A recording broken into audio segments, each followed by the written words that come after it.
Hi everybody, my name is Erica Abrams and I'm speaking to you from Animal Aid Unlimited in Udaipur, Rajasthan, India.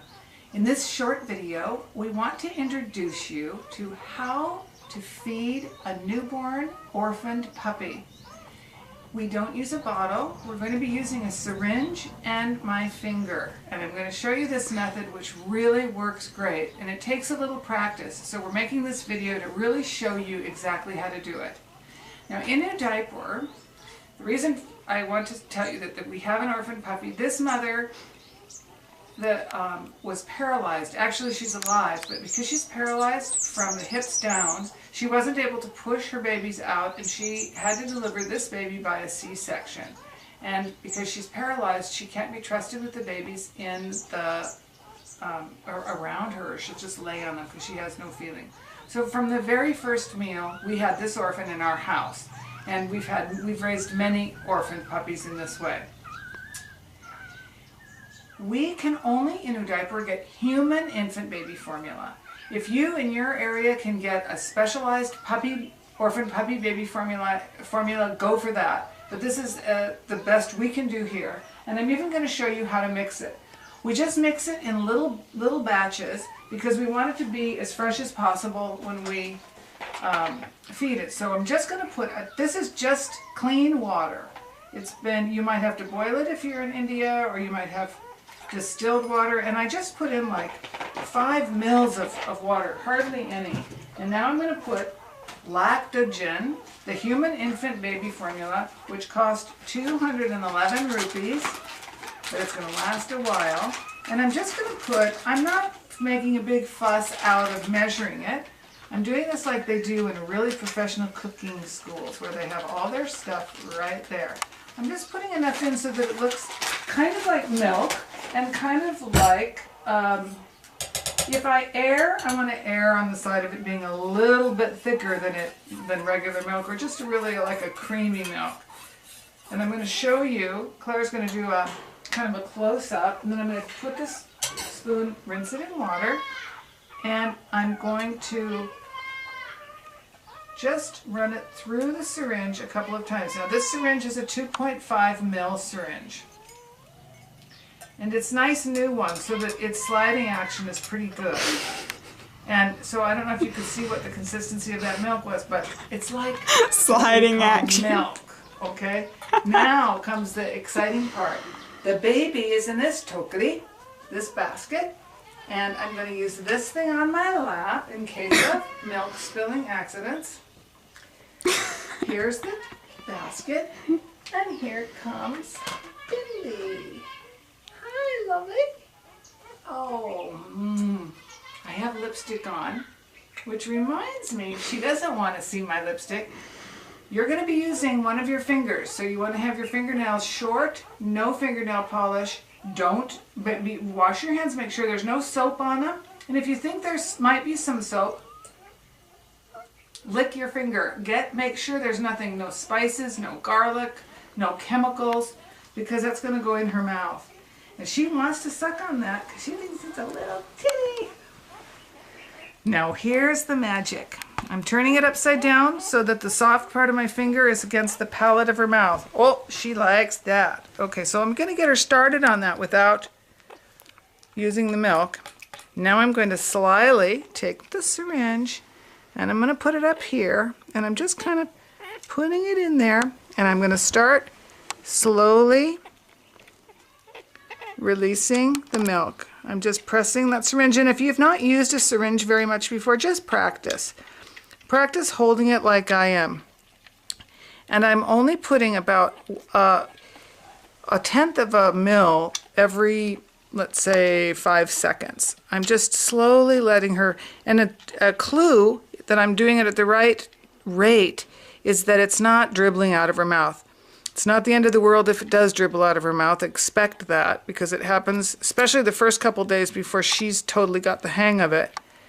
But this way, if I didn't have my finger in there, we'll show you what it looks like. She doesn't want to take it, and we'll show you that after she's full. And we're going to give her probably, this is day 4. So at this point, she is eating every 2 hours. She's taking about 5 mils. And this is a 2.5 mil syringe. So if you're going to keep her alive, you have to be on it all the time. And when she was only a day or two old, she probably only was drinking less than a mil per time, and she wasn't liking it. And she was gagging and stuff like that. And you just have to be persistent.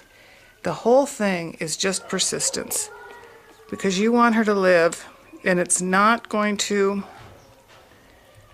You can almost not overfeed. Well, I suppose that's not true. You can overfeed her, but most of them are... She won't eat when she doesn't want to. Yeah. She'll kind of spit it out when she's really had enough. And we'll show you another way of knowing whether you've... whether she's full is whether her tummy is it's kind of hard and tight like a little ball. And we'll show you that too. But her eyes aren't open yet. I don't know if you can see this. I mean, my arm is really up there. No. I want to show you, everybody, that I'm doing it from the direction of upward to down.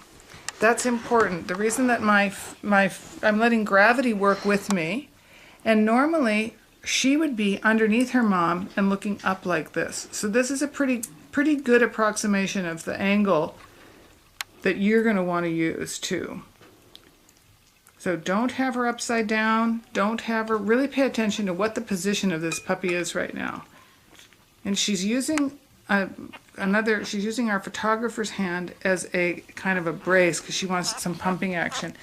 I want to show you the wrong way to do it. If you're not using your finger, jamming a hard plastic syringe repeatedly in her mouth, she's not going to want to take it. She doesn't know what to do with it. I'm just giving her little bits coming out. See that? Not the right way. So the finger's always better. She doesn't even want my finger anymore. Actually, she's had enough. Now, we're going to show you some other things that you can do. I'm going to put the milk aside. And now it's time for her to go pee-pees. Pee-pee time. Now I'm going to rinse my syringe right away to keep it kind of somewhat clean. And I didn't, heat the water. You can warm the water if you want, but it's not the end of the world. Well, it's not fridge water. It's not fridge water. Don't put icy cold. The coldest it should be is room temperature. Now I'm going to try to napkin off her little bits.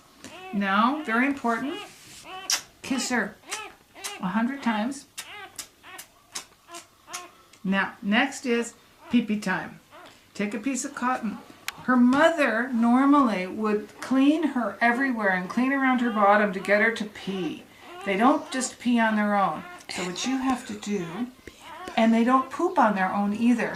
And I am not a specialist at getting them to poop. Claire is the specialist for that, but I can get her to pee. So I'm going to tap on her down there. And I've just got it kind of softly going. I'm going to show you how much pee comes out. Not very much. Every time she eats, I do this, and that's what came out. That's all that came out. A couple of drops. Let's see if we can get a couple more drops. I mean, almost nothing. And that's normal, and every couple of hours, that's what she does. Nope, there was no more. Then you throw that on the floor and clean it up later, followed by kisses. Now, if you think you need to give her a little bit of a cleanup, just put her down there, and keeping her warm is #1 priority. This isn't warm water, this is room temperature water, and I'm just putting a little bit on this cotton, just a little bit, but I want to try to simulate what her mom would do, and then we're going to be finished. Mom would just start licking her everywhere, and she'd be a little bit, I'm not being rough, but I'm being kind of determined. Clean up her stomach, all the milk that's spilled. We want to get that off in case any of it's spilled. And then as soon as that's done, it's cozy time. And we want to wrap her in something nice and toasty warm. We're going to use this. You can either use like a bath towel, or you can use your husband's. One of his lovely things, and you don't tell him in case there's a pee-pee. You just wrap her up. And what she really wants most of all, skin to skin. That's her happiest thing, is to just be tight and close. And she's going to whine like that until she falls asleep. And that's the end of your feeding and puppy care video for today. Today is October 9th, 2011, and I'm Erica Abrams signing off from Diaper. Thanks for watching. Oh.